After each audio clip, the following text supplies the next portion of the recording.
So from time to time I get sent products to review, and this is the latest of those items.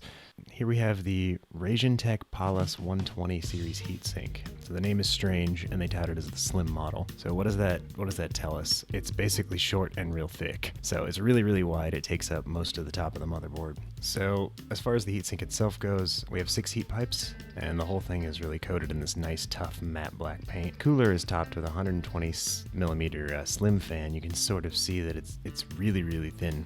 And the heat pipes are actually machined into the surface that mounts to the processor, so we've got that direct contact, which is always good.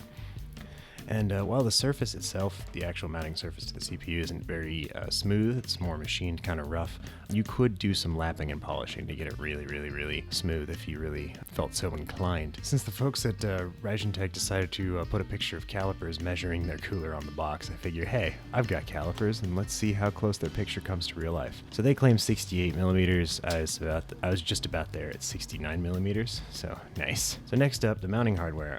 One thing I found really cool about this heatsink is that Raijintek basically just uses the same mounting hardware for all of their sockets. So they just have one backer plate and one top plate. A lot of times these heatsink manufacturers give you a giant sack of hardware for all kinds of various sockets, and it's sort of annoying. So either way, that's a really nice surprise that they basically left it just to a few bolts separating the two sets. So it's time to install this and see how it actually performs. First up, I want to get this out of the way before you're like, whoa, hey, why are you running a really old AMD motherboard and processor for this? Well, it's the newest thing that I had lying around in the AMD world. Why does this matter, you ask? Well, one of the bolts from the Intel installation hardware was squished. Look at it, just what even is this? So straight away I'm annoyed that they kind of let this sort of garbage get through quality control, but you know, we're gonna keep on pressing forward. Something to note with this cooler is it really only fits one way on your motherboard, so if you were to buy it, that's something you probably want to consider. One could reasonably install it backwards because the hardware, the mounting hardware is flippable, if you will, but the actual heatsink will hang over the top of the I/O ports, and that would basically be outside the, outside the box of most cases. So I guess if you're running caseless, you could get away with it. For a standard micro ATX board like this one, you can see it basically hangs over the entire CPU, RAM, power connector, basically over the whole back of the motherboard. So this kind of made for a tricky install with the power supply cable. Ultimately, a lot of frustration there. If you're going to install this, you might have to halfway install the motherboard in your case and get the power supply clipped in and then mount the cooler, which isn't really what I like to do normally. I usually like to affix the cooler to the motherboard before I install it, but neither here nor there.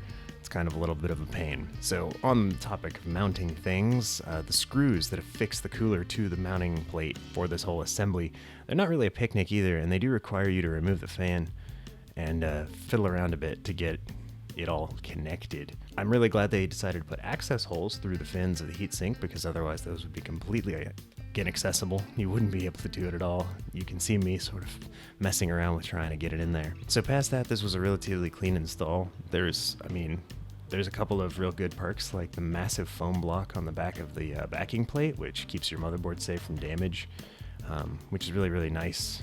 A lot of companies don't have a backer plate that's that sort of thick. The heatsink isn't some annoying spring-loaded clip, because if you're an AMD person at all, you know the clip situation where you sort of have this little tab on the mounting plate, and you just clip this massively spring-loaded clip on, which is very, very sketchy for me at least.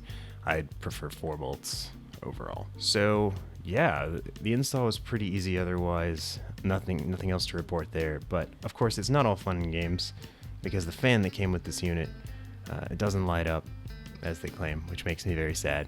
But even more sad is that it's making some very sad noises.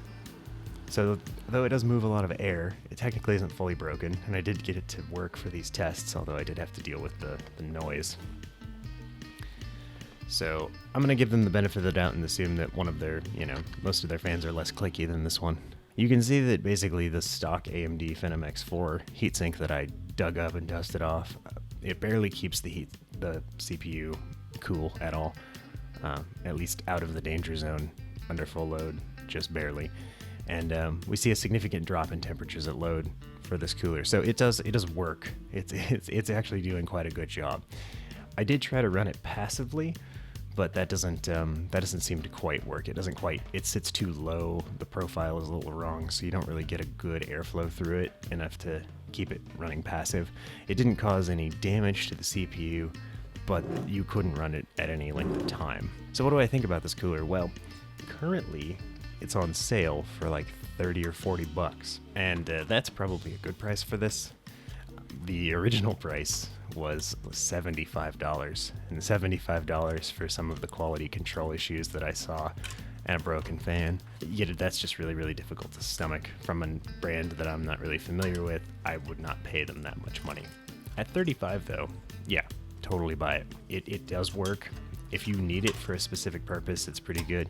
There may be only one other issue that I ran into, which is that when you mount the heatsink, if you don't have a lot of room between your motherboard on the CPU side, if you don't have any room between the edge of your motherboard and the edge of your case, the heatsink does actually come right up to the edge of that, and then the fan mounting clip hangs over probably another 5 to 6 millimeters.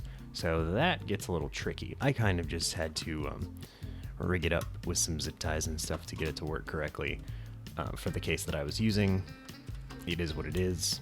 It worked fine. So that's about all I have for this. The Raijintek Pallas 120 is not terrible.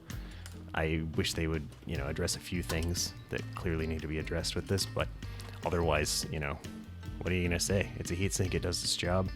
So good job to them, good job for the installation being easy, and I will see you guys next time.